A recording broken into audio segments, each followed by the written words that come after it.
हरे कृष्णा। ओम नमः शिवाय। कल हमने कथा में बात करी थी उपमन्यु और गौरी की कि किस प्रकार से गौरी निस्वार्थ भावना से महादेव का आवाहन करती है और महादेव वहाँ उपस्थित भी होते हैं।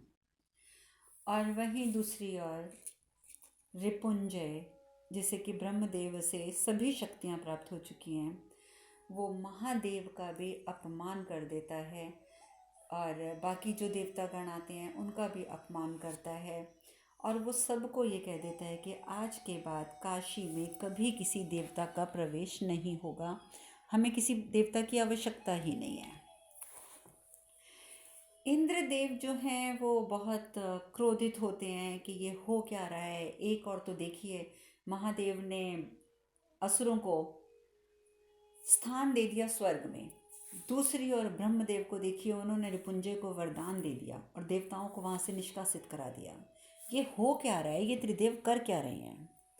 नारद मुनि उन्हें समझाते हैं कि जो कुछ हो रहा है ना, उसके रचयिता आप स्वयं हैं, आप स्वयं हैं। अगर आप कभी सोचें तो आपको समझ आएगा कि महाभोज में आपने जो कुछ किया, ये दोनों घटनाएं उसका परिणाम हैं।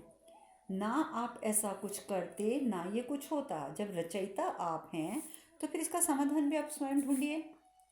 लेकिन एक बात नारद मुनि कहते हैं कि मुझे स्पष्ट दिख रही है कि अब ना तो देवताओं का काशी में प्रवेश हो पाएगा और ना ही दैत्यों का स्वर्ग से प्रस्थान हो पाएगा, जो मुझे अभी नजर आ रहा है।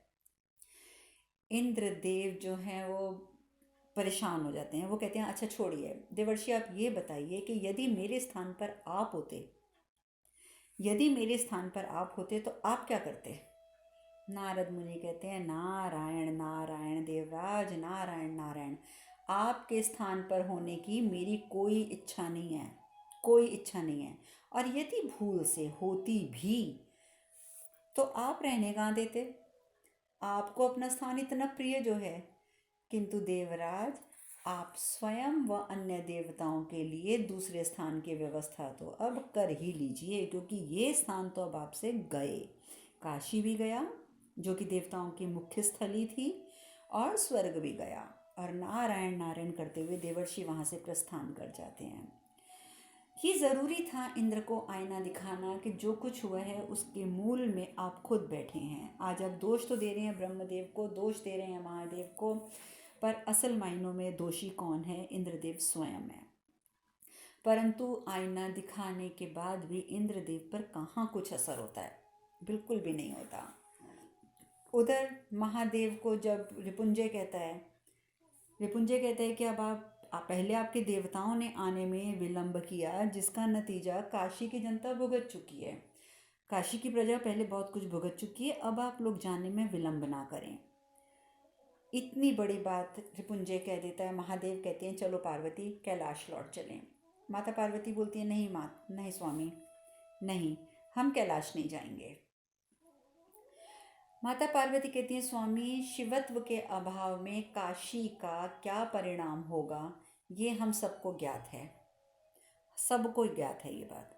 और जहाँ पुरुष नहीं वहाँ प्रकृति का वास भी संभव नहीं होता, क्योंकि देखिए देवता गण पुरुष हैं, महादेव पुरुष हैं, माता प्रकृति हैं।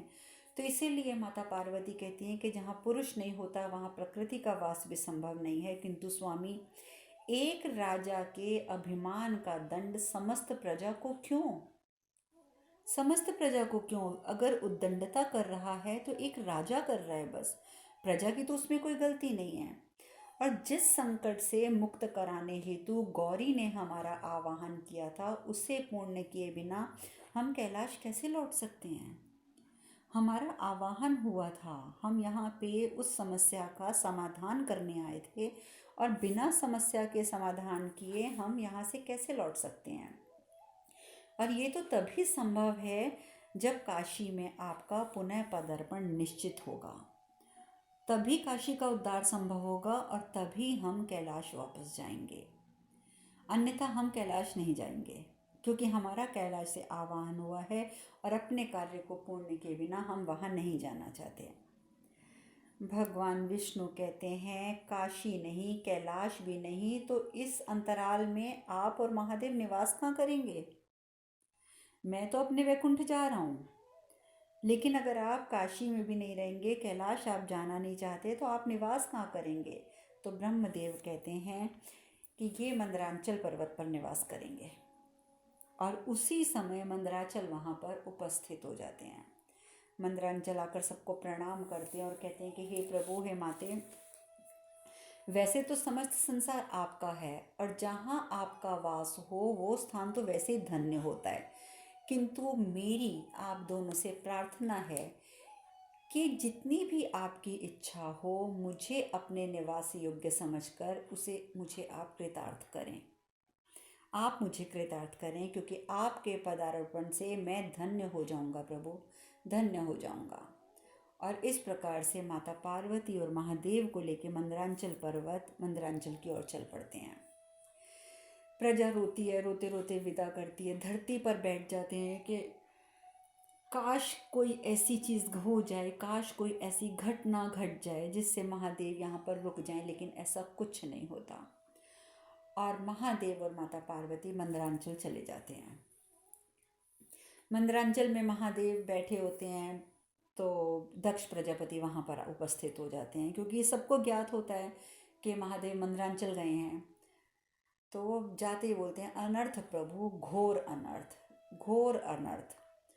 और इस प्रकार से वो बताते हैं कि क्या कुछ जो कुछ रिपुंजय की वजह से हुआ है, जो देवताओं के साथ हुआ, जो आपके साथ हुआ, वो मुझे भी स्वीकार्य नहीं है, कदापि मुझे भी स्वीकार्य नहीं है। और दक्ष को भी स्वीकार्य कैसे होगा, क्योंकि जैसे ही महादेव ने प्रस्थान किया था तो उसी समय देवता आए थे, देवता वहाँ पर आए थे, परंतु रिपुंजय ने उनको भी वहाँ से निकाल दिया था, ये कह के कि तुमने जो कुछ किया, जब मैंने तुम्हारा आवाहन किया था, तुम लोगों ने ना आकर जो कुछ किया, अब उसके लिए मैं तुम्हें क्षमा नहीं करूँगा। और अब ये बात तय है कि काशी में अब आप लोगों का पदार्पण नहीं हो सकता, आप लोग यहाँ से नहीं जाएंगे और यहाँ पे नहीं आएंगे। और अगर आप यहाँ आते हैं, आप दोबारा यहाँ आते हैं, तो ये ब्रह्मदेव से प्राप्त वरदान का समझ लीजिए कि अपमान होगा, अपमान होगा। क्योंकि मुझे देवता बनना नहीं है, मुझे कोई शौक नहीं देवता बनना का, लेकिन तुम लोग जो देवता बन भी गए हो और देवता बनने के बाद तुमने जो कुछ किया है ना, वो उचित नहीं है। इसलिए आप लोग भी यहाँ से काशी से चले जाएं, जैसे महादेव और मतलब त्रिदेव चले गए हैं। तो दक्ष प्रजापति ये बताते हैं कि इस प्रकार से देवताओं को भी रिपुंजय ने निकाल दिया वहाँ से। पवन देवता ने भी बहुत कोशिश करी, पवन देवता ने तो यहाँ तक कहा था कि आप अभी भी महादेव से क्षमा मांग लो तो हम भी तुम्हें क्षमा कर देंगे। लेकिन इस समय जबकि रिपुंजय एक शक्तिशाली राजा बन चुका है, सभी जो शक्तियाँ होती हैं, पांचों तत्वों की शक्तियाँ उसके अंदर विराजमान है, इसलिए वो अगर सूर्य लुप्त होता है तो वो सूर्य को बाहर ले आता है, अगर तेज़ हवा चलती है तो वो पवन देव को रोक देता है, कहीं अग्नि प्रज्वलित होती है तो वह अग्निदेव को रोक देता है। आज उसके पास पांचों तत्वों की शक्तियाँ मौजूद हैं, जिस वजह से वो किसी की कोई बात नहीं सुनता, किसी की बात नहीं सुनता। और वो तो दक्ष प्रजापति बताते हैं महादेव को कि देखिए कैसे बोला रिपुंजय ने कि यहाँ खड़े होकर अगर आपने और अपमानित होना है तो होते रहिए, वरना मेरा तो आदेश ये है कि आप यहाँ से अभी प्रस्थान कर जाइए। और देवताओं को भी वहाँ से प्रस्थान करना पड़ा, देवताओं को भी वहाँ से जाना पड़ा था।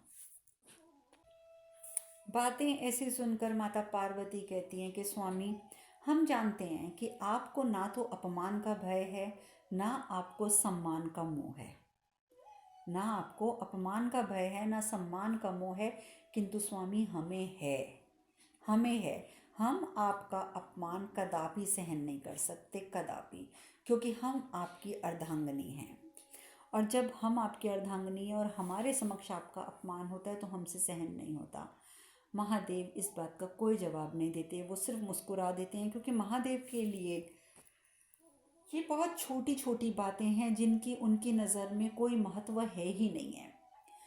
उधर दक्ष प्रजापति, जैसे कि मैंने बताया, कि महादेव के पास पहुंच जाता है। रिपुंजय इस बात को लेकर थोड़ा भयभीत भी हो जाता है, थोड़ा भयभीत भी होता है। वो तो रिपुंजय रोकता भी है दक्ष प्रजापति को जाने से पहले, उसको ये भी कहते हैं कि आप तो ब्रह्मपुत्र हैं, आप क्यों काशी छोड़कर जा रहे हैं, आप तो मेरे मार्गदर्शक हैं और आपने तो समस्त ब्रह्मांड का संचालन किया है। आप तो एक शासक की मंशा समझ सकते हैं। आप समझ सकते हैं कि एक शासक के मन में क्या होता है कि वो अपनी प्रजा को हर प्रकार से सुखी रहे। कहीं आपके मन में ये शंका तो नहीं है कि मैं एक साधारण मनुष्य आज देवताओं के समान शक्तिशाली हो गया हूँ, सशक्त हो गया हूँ, तो ये चीज़ आपको अच्छी नहीं लग रही है? और ये तो नहीं है कि आपको ये चीज़ कहीं ना कहीं अंदर शुद्ध कर रही है, परंतु ये सत्य है। ये सत्य है ब्रह्मपुत्र।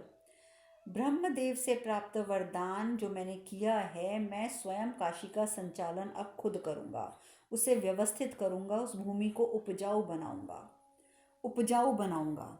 जब उसने ये सब बातें दक्ष प्रजापति को कही थी ना, आप जानते हैं दक्ष प्रजापति के समक्ष अपना समय आ गया था।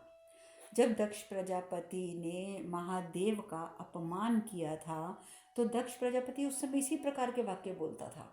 वो यही कहता था कि मैं ये कर दूंगा, मैं वो कर दूंगा, अपनी धरती को मैं उपजाऊ बनाऊंगा, देखता हूँ मुझे किस काम से कौन रोक सकता है, मैं इसके लिए ये करूँगा, उसके लिए वो करूँगा। तो इसीलिए महादेव ने एक बार दक्ष प्रजापति से पूछा था कि दक्ष, तुम ये सब कुछ करोगे, अवश्य करोगे, परंतु किसके लिए? और आज दक्ष प्रजापति रिपुंजय से ये पूछ रहे थे वहां से प्रस्थान करने से पूर्व कि रिपुंजय, तुम ये किसके लिए करोगे, किसके लिए ये सब कुछ कर रहे हो? और रिपुंजय सोच में पड़ जाता है, उसे कुछ समझ नहीं आता कि ये सब क्यों बोल रहे हैं दक्ष प्रजापति। दक्ष प्रजापति की बातें रिपुंजय को बिल्कुल भी समझ नहीं आती हैं, बिल्कुल भी समझ नहीं आती हैं। दक्ष विष्णु भगवान भी उस समय यही सोचते हैं। विष्णु भगवान माता लक्ष्मी से कहते हैं कि दक्ष के अंदर यदि एक अहंकार ना होता तो प्रत्येक रूप से दक्ष संपूर्ण थे, संपूर्ण।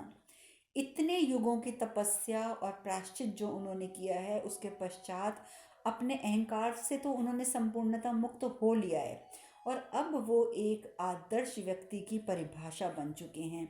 परंतु रिपुंजय ये सब बातें नहीं समझ सकता। उसकी किस्मत है, रिपुंजय की इतनी अच्छी किस्मत है ये कि उसे दक्ष प्रजापति जैसा मार्गदर्शक प्राप्त हुआ। परंतु रिपुंजय ने उस चीज़ को महत्व नहीं दिया, और अंततः देखो दक्ष प्रजापति ने का छोड़ दिया ना काशी, काशी से प्रस्थान कर गए वो भी।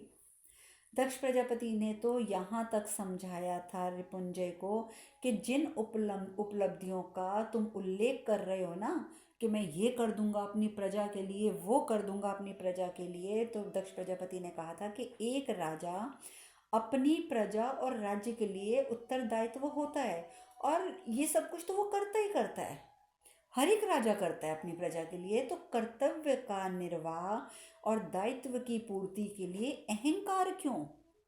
तुम आज अहंकार में पढ़कर बोल रहे हो रिपुंजय कि मैं ये कर दूंगा, वो कर दूंगा, मैं भूमि को उर्वरक बना दूंगा, मैं प्रकृति को अपने वश में कर लूंगा। देखो अपने प्रजा के लिए तो हर राजा करता है, पर तुम में ये अहंकार क्यों आ रहा है, किस लिए आ रहा है? तुम मुझे, उन्होंने तो यहाँ तक कहा था दक्ष प्रजापति ने कि तुम मुझे अपना आदर्श मानते हो ना, आदर्श मानते हो ना तुम मुझे अपना, तो कभी अगर तुम्हें समय मिले ना तो समय निकाल कर ज़रूर सोचना, ज़रूर सोचना कि दक्ष प्रजापति ने जो बातें कही वो क्या थी। और ये सब बातें कह के जब दक्ष प्रजापति ने मंदरांचल के लिए प्रस्थान किया था, तो समस्त समस्त जो प्रजा थी वो दुखी हो गई थी, ये सोचकर कि पहले यहाँ से देवता गण गए, फिर महादेव भी गए, फिर ब्रह्मा जी विष्णु जी भी गए, और बचे थे सिर्फ दक्ष प्रजापति, और अब वो भी चले गए। लेकिन रिपुंजय के ऊपर इन सब के जाने का कोई असर नहीं होता, कोई असर नहीं होता। रिपुंजय कहता है कि मैं तीन तीन नियम बना रहा हूँ, और उन 3 नियमों का सबको पालन करना होगा। मेरा पहला नियम है कि राज्य की उन्नति के लिए सबको कठोर परिश्रम करना होगा। मेरा दूसरा नियम होगा कि अपना भाग्य आप लोगों को स्वयं निर्धारित करना होगा। और तीसरा नियम मेरा ये होगा कि आज से काशी का कोई भी निवासी किसी भी देवी या देवता पर निर्भर नहीं रहेगा, उनकी पूजा अर्चना नहीं करेगा। काशी में भक्ति के लिए अब कभी कोई स्थान नहीं होगा, और जो ये नियम नहीं मानेगा उसे दंड का पात्र माना जाएगा।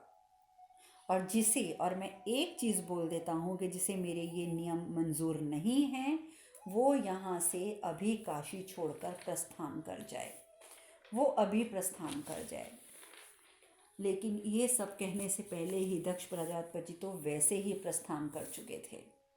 दक्ष प्रजापति ने तो वैसे ही प्रस्थान कर दिया था, और बाकी जो लोग थे, जो काशी के निवासी थे, उनमें इतनी क्षमता नहीं थी कि वो अपने राजा के विरुद्ध जाकर काशी छोड़ने का निर्णय ले सकें।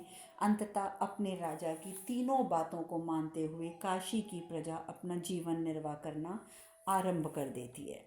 और वहीं दूसरी ओर, जैसा कि मैंने बताया कि दक्ष प्रजापति जो हैं वो महादेव के समक्ष उपस्थित होते हैं और उन्हें सब कुछ बताते हैं कि देवताओं के साथ क्या हुआ,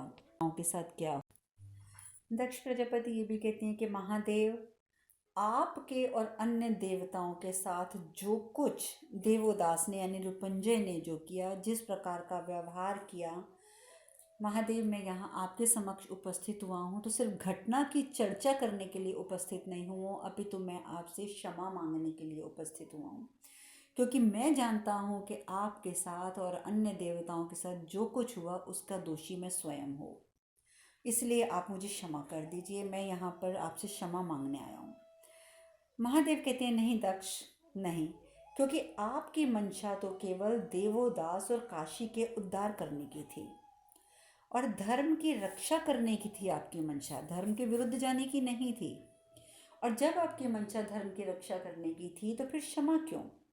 और यदि देवोदास ने आपके द्वारा किए गए कार्यों का अनुचित अर्थ निकाला तो इसमें आपका तो कोई दोष ही नहीं है। ये समझ का फेर तो देवोदास का है। उसने गलत अर्थ निकाला, उसने जो कुछ किया गलत किया, तो आप मुझसे क्षमा मत मांगिए, आपको क्षमा मांगने की कोई आवश्यकता नहीं है। परंतु दक्ष प्रजापति कहते हैं कि वो समझ नहीं है, उसको वो समझ ही नहीं है, उसको अहंकार हो चुका है, बहुत ज़्यादा अहंकार हो चुका है। वो ये समझ नहीं पा रहा आज तक कि मेरे अंदर भी यही अहंकार था और अपने इसी अहंकार के कारण मैंने अपना बहुत कुछ खो दिया था, अपना बहुत कुछ खोया था मैंने, और अपना वो सब कुछ भी खोया था मैंने अपने उस अहंकार में जो मुझे अति प्रिय था। और आप जानते हैं इस समय दक्ष प्रजापति किसके बारे में बात कर रहे हैं? माता सती के बारे में, क्योंकि सबसे छोटी कन्या थी सती घर की, और दक्ष प्रजापति के प्राण बसते थे अपनी उस कन्या में। लेकिन सती के अंदर जब प्रेम उत्पन्न हुआ महादेव के प्रति और जब उसने विवाह कर लिया महादेव से, तो दक्ष का अहंकार ये सहन नहीं कर पाया था। और यही इस समय भी दक्ष प्रजापति यही कह रहे हैं कि मैंने अपनी सबसे प्रिय चीज़ें तक खो दी, अपना सब कुछ खो दिया।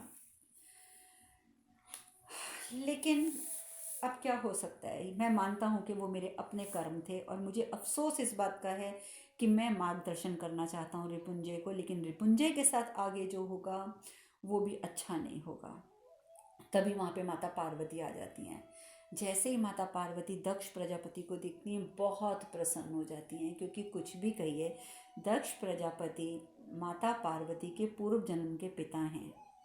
ठीक है कि इस जन्म में उनके पिता जो हैं वो हिमावन नरेश हैं, परंतु पूर्व जन्म में तो दक्ष प्रजापति और देवी प्रसूति उनके माता पिता थे। तुरंत माता पार्वती उनके चरण छूती हैं। दक्ष प्रजापति भी बहुत प्यार से आशीष देते हैं, सुखी रहो पुत्री, सदा सुखी रहो। इसके बाद दक्ष प्रजापति महादेव से कहते हैं कि महादेव मैं काशी छोड़कर आया हूँ, क्योंकि अब काशी में मेरे रहने की कोई इच्छा नहीं रह गई है, कोई इच्छा नहीं है। अब मैं अपनी साधना के लिए ये राज्य छोड़कर जा रहा हूँ, हमेशा के लिए यहाँ से प्रस्थान कर रहा हूँ। मैं सिर्फ आपसे आज्ञा और आशीर्वाद लेने आया हूँ। आप मुझे आज्ञा दीजिए कि मैं जाकर अब अपनी साधना में सफलता प्राप्त करूँ। और इस प्रकार से आज्ञा लेके दक्ष प्रजापति वहाँ से चले जाते हैं। वहीं दूसरी ओर माता पार्वती महादेव दोनों मंदरांचल पर्वत पे हैं। माता पार्वती कितना सुंदर है ना ये पर्वत। महादेव कहते हैं हाँ, परंतु पार्वती क्या मंदरांचल तुम्हारे लिए कैलाश के समान हो सकता है? जैसा प्रिय तुम्हें कैलाश है वैसा प्रिय क्या मंदरांचल हो सकता है? माता पार्वती कहती हैं कि स्वामी हमें तो वो प्रत्येक स्थान प्रिय है जहाँ पर आप हमारे साथ होते हैं। आप हमारे साथ जिस भी स्थान पर होते हैं हमें वही स्थान अति प्रिय हो जाता है। महालसा के रूप में जब हम सदैव मार्तंड को अपने साथ पाते थे तो हमें लगता था कि हम आपसे कभी दूर थे ही नहीं। और हमने मानसरोवर पर जो कुछ आपने हमें कहा, जो कुछ भी आपने हमें समझाने का प्रयत्न किया था, क्योंकि देखिए महादेव ने अभी यहाँ काशी आने से पूर्व और मंदरांचल आने से पूर्व माता पार्वती को समझाया था कि कोई भी स्थान हो वो महत्वपूर्ण तभी बनता है जब उसके साथ हमारी स्मृतियाँ जुड़ जाती हैं। तो माता पार्वती ये कहती हैं कि आपने हमें जो कुछ समझाया था हमें उसका अर्थ आज समझ आ रहा है। आज हमें ये ज्ञात हो रहा है कि आपके समीप रहने से ही हमारी प्रसन्नता है। आपके समीप रहने पर जो हमें प्रसन्नता की प्राप्ति होती है तो वो स्थान वहाँ पर महत्वपूर्ण नहीं होता, महत्वपूर्ण होता है हमारे साथ आपकी उपस्थिति। तो फिर वो चाहे मंदरांचल हो, चाहे कैलाश हो, चाहे काशी हो, चाहे वो कुछ भी हो, अर्थात स्थान का महत्व तभी होता है जब हमारी स्मृतियाँ उसमें जुड़ जाती हैं। और इस प्रकार से माता पार्वती अब महादेव के साथ प्रसन्नता पूर्वक मंदरांचल पर रहते हुए ये बातों को समझ पाती हैं। उधर दूसरी ओर इंद्र वो देख रहा है कि किस प्रकार का व्यवहार कर रहे हैं दैत्य।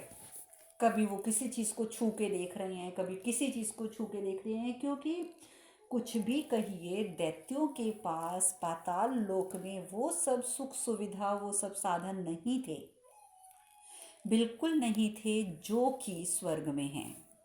और इसीलिए वो उनके अंदर एक लालसा होती थी, हम इसे भी छू कर देखें, हम इसको भी देखें, हम उसको भी देखें। इस प्रकार का व्यवहार देखकर इंद्रदेव के मन में षड्यंत्र की योजना आ जाती है कि मैं अब एक काम करता हूँ, एक समारोह का आयोजन करूँगा और समारोह का आयोजन करके मैं इनको सुखों से परिचित कराऊंगा। और जब इन लोगों का पहली बार सुखों से परिचय होगा, स्वर्ग में उपस्थित सुख साधनों से जब उनका परिचय होगा तो बहुत ये मामूली बात है कि ये उत्तेजित हो जाएंगे। और ये उत्तेजित हो जाएंगे तो ये ऐसा कोई ना कोई कृत्य अवश्य करेंगे जिसकी वजह से इन्हें स्वर्ग से निष्कासित होना पड़ेगा। ये सब कुछ सोचकर इंद्रदेव समारोह का आयोजन करता है और दैत्यों को बोलता है कि मैं आप सब दैत्यों को सभी सुखों से परिचित करवाना चाहता हूँ। मैं आपको उन सुखों से परिचित करवाना चाहता हूँ जो आज तक केवल देवताओं को प्राप्त थे, केवल देवताओं को प्राप्त थे। और अब मैं आपको बताना चाहता हूँ कि इन सभी सुखों के ऊपर सिर्फ देवताओं का ही नहीं, आपका भी अधिकार है, आप भी उन सुखों को भोग सकते हैं। दैत्य तो बड़े प्रसन्न हो जाते हैं, बहुत प्रसन्न हो जाते हैं। इंद्रदेव कहते हैं आओ मेरे साथ, चलो मैं दिखाता हूँ देखो स्वर्ग में क्या क्या है। तो सबसे पहले स्वर्ग में जैसे कामधेनु गाय थी तो इंद्रदेव कामधेनु गाय के पास ले जाते हैं दैत्यों को। इंद्रदेव कहते हैं देखो ये कामधेनु गाय है, इनके रहते हुए कोई भी व्यक्ति भूखा नहीं रह सकता। आपको जो भी खाना है आप इनसे मांगिए, आपको अवश्य मिलेगा। और दैत्य कहते हैं क्या हम इनसे मांग के देख सकते हैं?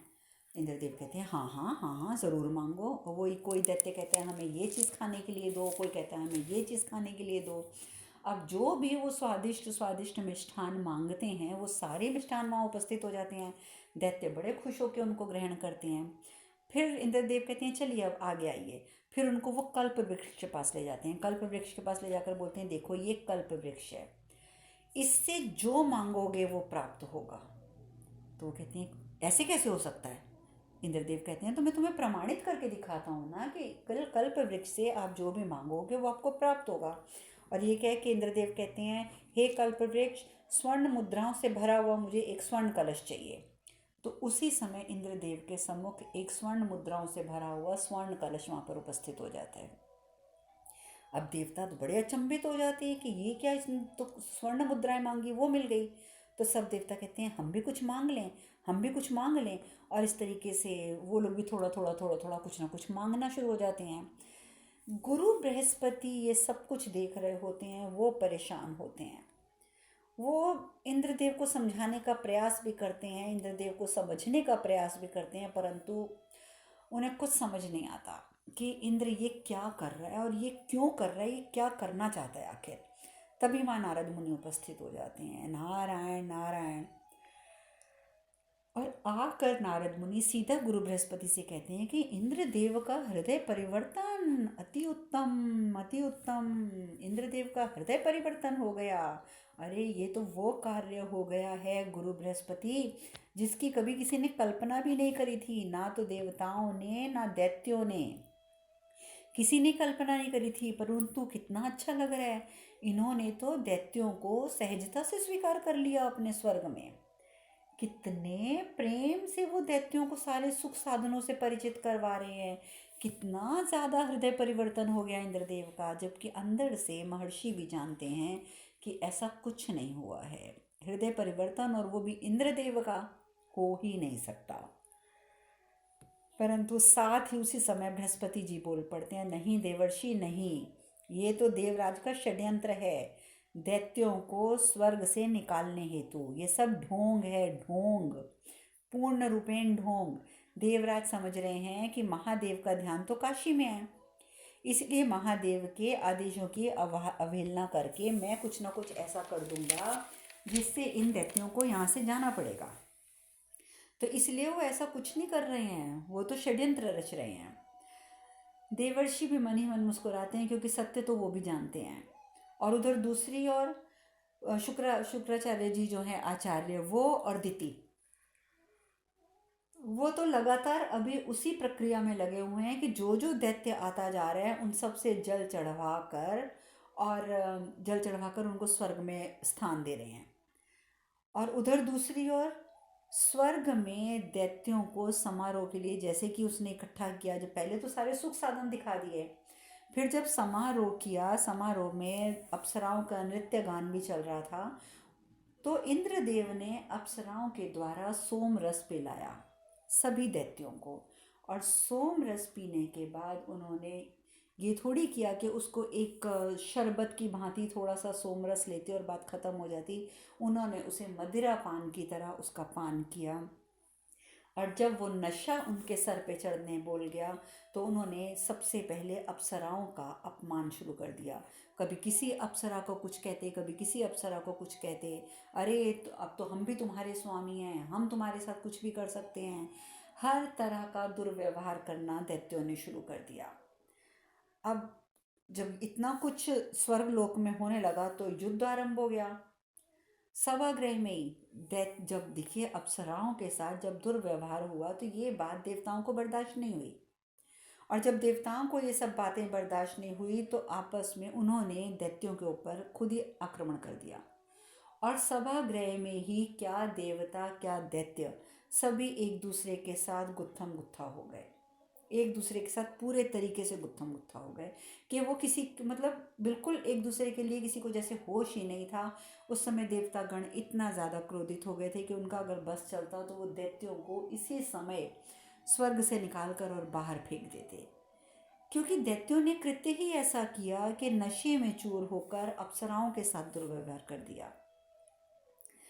यहाँ एक और तो स्वर्ग में ये सब कुछ हो रहा, दूसरी ओर वहाँ पर काशी में जो कुछ हो चुका। कार्तिकेय जी कहते हैं कि किसी ने कल्पना भी नहीं करी थी कि काशी में ऐसा कुछ होगा, कि माँ और पिताजी मंदराचल चले जाएंगे। और इस वजह से दोनों पुत्र जो हैं वो थोड़े व्यथित भी हैं कि महादेव और माता पार्वती मंदराचल चले गए हैं।